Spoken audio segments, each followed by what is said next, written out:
Hello, everyone. I'm Peter Richardson. I'm teaching a course called Brand New Beat, which is on the first 10 years of Rolling Stone magazine. That's when the magazine was in San Francisco. And it's dedicated to a better understanding of what made this unlikely magazine, West Coast magazine edited by a 21-year-old dropout, become what many have regarded as the journalistic voice of its generation.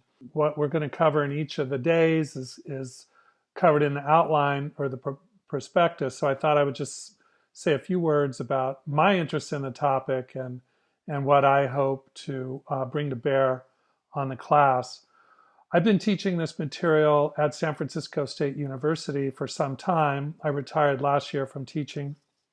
I'm writing a book on this exact topic, the first 10 years of Rolling Stone magazine, for the University of California Press. And as part of that research, I went back east and was able to look at some of the original documents. And it's not really even an archive. These are just documents that are stored in a New Jersey warehouse. But I want to make sure that most of this material has not been seen before. I want to make sure I bring that to bear on an understanding of the earliest magazine. It's really fascinating stuff. Some of the memos and the correspondence and so on, not only from in between the staff, but also from some of the people that they were profiling, including John Lennon and Paul McCartney and Tom Hayden and Daniel Ellsberg and a wide range of figures, both in music and in politics and current affairs.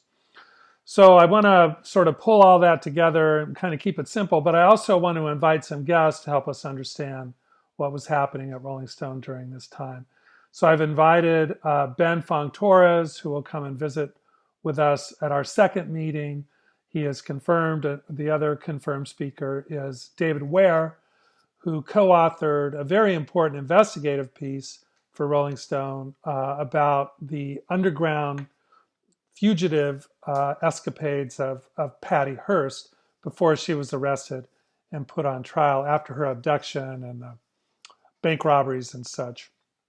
So David and Ben will certainly kind of help us put this all into context. I've also invited Grill Marcus. Grill has said he would like to come. If so, he'll probably come on our last day and sort of help us think a little bit about the magazine's achievement and its legacy. So that's what I have planned for this talk. I mean, I think it's going to be a wide-ranging discussion of not only music, although that will be a big part of it. I mean, Rolling Stone was always more than a rock magazine, though. So we're also going to be looking at material, some of which I've written about in previous work. I've written books about Ramparts magazine, The Grateful Dead, and also Hunter Thompson. So we hope to bring all of that stuff to bear on our discussion. So I'm looking forward to that. I hope you are too.